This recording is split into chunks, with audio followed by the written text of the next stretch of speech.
How y'all doing? This video is going to be a book review of a children's book. And okay, it seems kind of weird from a guy in his 30s talking about it, but this one is a bit of nostalgia for me. I was searching on the internet and I found an image to a book I had when I was 6 years old. Many of you people who are into paleontology and dinosaurs in particular, like I was, you were exposed to it from school. To me, yes, that was true. It was kindergarten and first grade that really got me hooked on this. But also, when I was around 6 years old, my siblings and I visited a cousin's house who gave us all these books that she no longer wanted, and one of them was a book on dinosaurs. I found that same book on Etsy.com, and it's this one right here. This is done by Peter Zaliger back in 1977.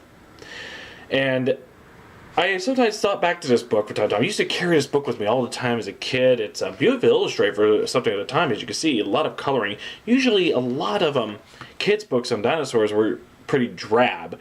You're not so much color. They're not very vibrant or bright, unless the closest thing you can find is greens. And a lot of times they illustrate a lot of backgrounds like they did the Flintstones. So this is what we're going to look into. It's a very this book's going to show off the art that was in here. That was I find very impressive still, for a book at this time. Let's take a look. So yeah, here's the front cover, and have a sauropod and the theropod behind it. Of course, this is back in the 70s. This is obviously a Brontosaurus. They haven't quite updated the head yet, and that will be an Allosaurus in the background. But let's go further into this. Let's see. Yeah, definitely a kid's book here. Big picture back. Yeah, it's done by Peter Zaliger, and I'm guessing he did the artwork too. As I say, one of the things that when you're a kid, you track the dinosaurs, but looking back on this as an adult, one of the things I liked about it is that how colorful this book is. Because this was made in the late 70s, this will not be obviously up to date by today's standards. Of course, that's how science progresses. Here we got first two, if not too uncommon for books like this is, say, hey, look, we have these skeletons and all that. And they, of course, explain how they find all these, how they find it in the fields. Of course, when they find it, they try to put them together, and other fossils as well.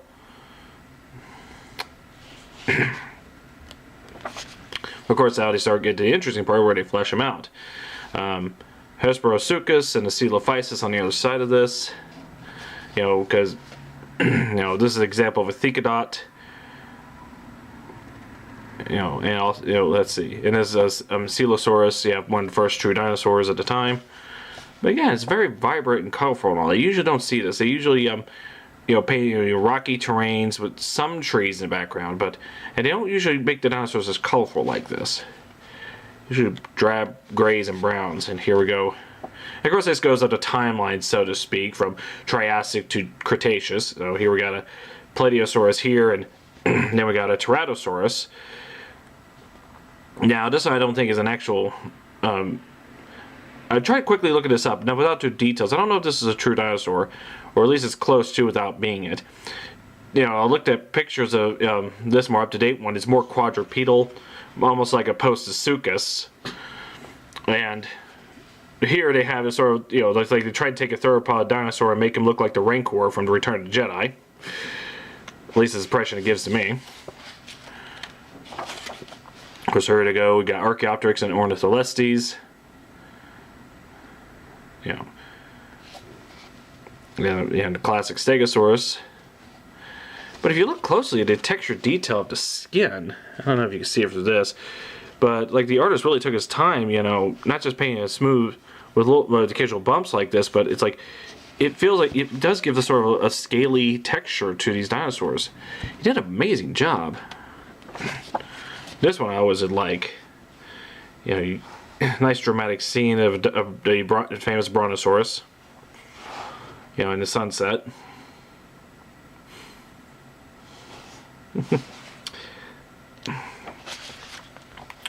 Because here we're in Jurassic right now, because you got the Allosaurus. Because this is a common depiction of Allosaurus at the time. He's always over some dead meat, and I could have sworn a friend of mine, agrees with me on this. Is like, we've seen one or two pictures of Allosaurus eating meat like this, it could have sworn it looked like it would eat cheese toppings off a pizza.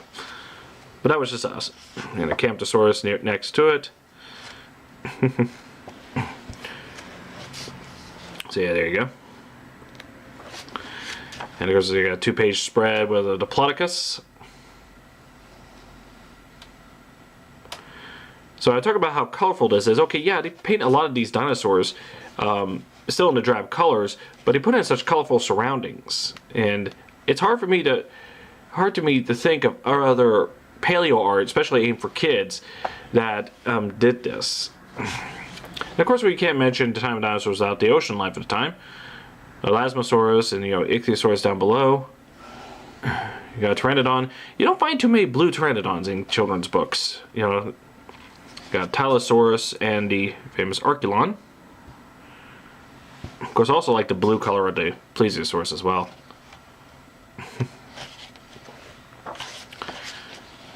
And we got a couple of ceratopsians here. We got the famous Styracosaurus.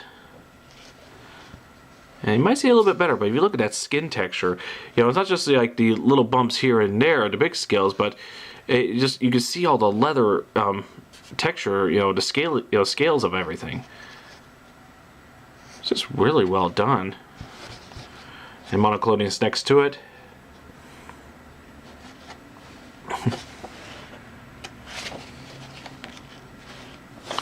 And of course, you got a variety of the duck-billed dinosaurs and ornithopods.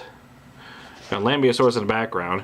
Yeah, they couldn't just bring a close-up one. It's always in the background, so you have to distinguish it by its famous V-shaped head. Of course, you got a Corythosaurus and the Ankylosaurus, which I don't think is the current name of this. Well, I think it is. I'll have to look that up. It's easy to look up such things, Some names just don't hold up, after further use of research. I got the famous Ankylosaurs. And yeah, you can't have a children's book of dinosaurs and not mention T-Rex. Because this is done back in the 1970s, so you won't find Velociraptor this.